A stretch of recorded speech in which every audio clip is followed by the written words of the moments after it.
Hey everybody. In November, we made an important announcement here at FCF Tucson. And we recognize that not everybody was able to be here that Sunday, and we've got friends and family that are outside of the Tucson area. So we wanted to take a moment just to let you know about all the exciting things that the Lord is doing here at FCF Tucson. On February the 24th, we'll officially transfer the lead pastor role here at FCF Tucson over to Pastor John.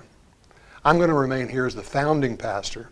I'll still be here, but my role is going to change. For 38 years, I've been teaching others to reach others, and that's my primary mission and commission in life.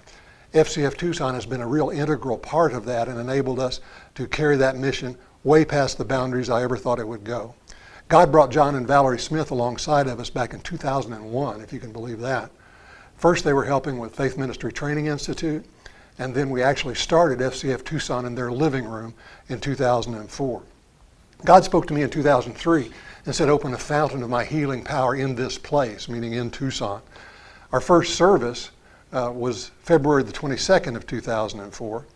And in that beginning, we identified a paradigm, a method for how we do that. We celebrate the goodness of God, we prepare willing people, and we repair broken lives. In that same time period, the Lord told us that our values in this work would always be the Word of God, the Spirit, and transparency and reality in what we do. We've been doing that now for 15 years through 3 facilities, and God has done miraculous things. Yeah, and some 3 facilities, we're talking about that, 15 years. I'm thinking about that first one that we were in, First Avenue, 3303 North First Avenue. And it had been, it previously had been an old bar. It was the Sundowner, I don't know if it was bar and grill or just bar, but at that time it had been a starting point for 3 or 4 churches. Kind of to us that had grown to a certain point and they would move out. We moved into that facility and kind of a long story there, but it was this ugly, mint green outside. The inside had carpet from 70s casino, and where that carpet had been ripped up in spots, it was this bright purple floor. Our children's facility, probably the kids' room no child should have ever wanted to go, but yet they kept coming. And I remember in there that we had the old walk-in freezer was still there, and it had a cast iron door. Yeah. And the thing I remember most about that door was the sound. It was like the sound in the movies that when the people go into the jail and the door clinks behind them. And every time that you would go in and out of that little room we used for storage, that you'd open that door and it'd be that same metal on metal, iron on iron. And it was kind of horrifying. But it was part of that. And praise God, we didn't stay there too long. Amen. But He moved us up in 2006. We moved to a facility, and it was in a commercial business complex. And the miracle there was that place that we really moved in. Yeah. It was completely built out and redesigned on the inside for us, absolutely for free. Amen. God honored His word, didn't He? Yeah, it was turnkey. We went in, moved our stuff in, and we were ready to go. And we spent a considerable time there, and all kinds of wonderful miracles and things that God did in both of those first 2 buildings. And then in June of 2014, we moved to our present facility at 3141 West Ironwood Hill Drive. Up here, we like to call ourselves the light on the hill. Yeah. And we're up top of a little hill on the west side of Tucson. And He's just been so good to us. God's blessing has been just poured out upon FCF Tucson as we've continued to be that fountain of His healing power. Now, I don't look like it, but I'm getting older. And several years ago, 2012 really, I started thinking about the fact that at some point in time there's going to have to be a transition to whatever it is God was going to do with FCF Tucson after me. And transition's inevitable in life, and if the Lord tarries, you'll probably have to do it too. But I started seriously thinking about it, praying about it. And coming into 2018, we're in our new facility. Things are sort of established. We had many conversations about it with John and Valerie, with my wife, and with other leadership. We've been discussing coming into this year various timelines about how that would look. But I couldn't get clear about exactly how it was going to work, and more particularly when it was going to work, 1 year, 2 years.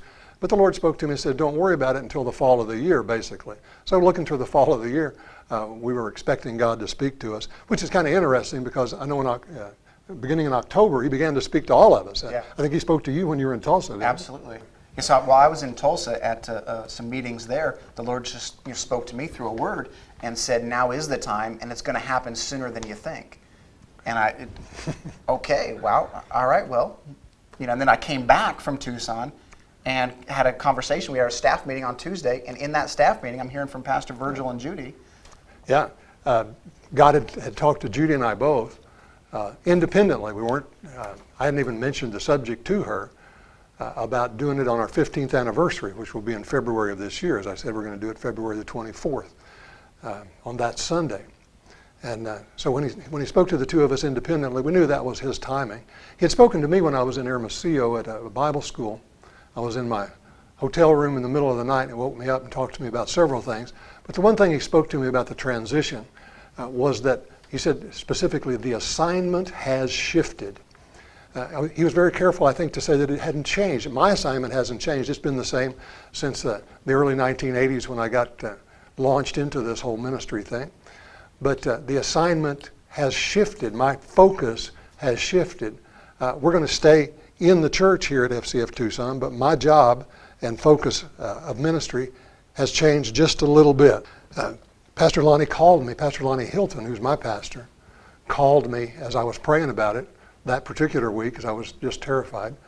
And he said, you need to make this announcement before the first of the year, or else the church will be damaged. So in November, we made that announcement that this transition will take place February the 24th at our church anniversary. Yeah. So what does that mean about what's next? Well, first of all, let me say this because people keep asking me. I'm not going anywhere. We're just following God into a new season and maybe some new arrangements and focuses of how we do things. My focus is going to shift back to what it's always been in my life. Focus number one is missions. We have a Bible school that's just exploding in Mexico, doing wonderful things. We have several other Bible schools that are using our material and that we help to mentor in their process in several other countries and some in the United States. We're going to continue doing those things, and I believe we'll see great things in that mission. We'll help other churches get started in developing Bible schools. My commission as a personal minister is to help other people, other churches, other pastors to have a continuing flow of the Spirit of God, of the supernatural power of God in their churches and ministries. We'll do some seminars on alcoholism and drug addiction and folks with mental health issues, as we've always done. But my primary focus is to contend for the supernatural in the local church. And then I got a couple of books that need writing and some more curriculum for our Bible school. I don't write all of it, but I write pretty near all of it. And time is very much precious for me at this time. So in order to get that done, we're going to put that into the focus now.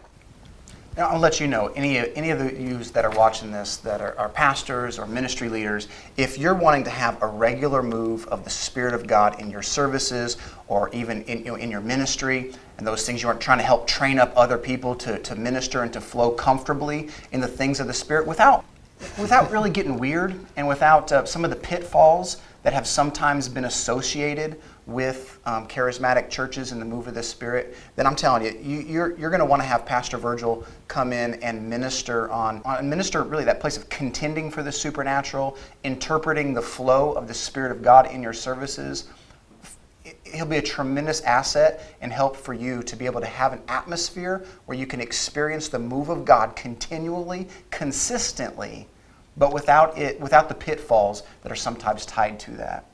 For us here at FCF Tucson, Pastor Virgil, as he's transitioning from this lead pastor role into a founding pastor role, we want to let you know that Pastor Virgil and Judy, they're still here. Amen. And they're still a vital part of the ministry, of the ongoing ministry of FCF Tucson.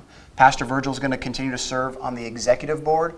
He's going to be in particularly an advisory role for me as I transition into this lead role that I know I'm going to need lots of help and have lots of questions along the way with circumstances and those things. And he's going to continue to teach in our local Bible school, Faith Ministry Training Institute here.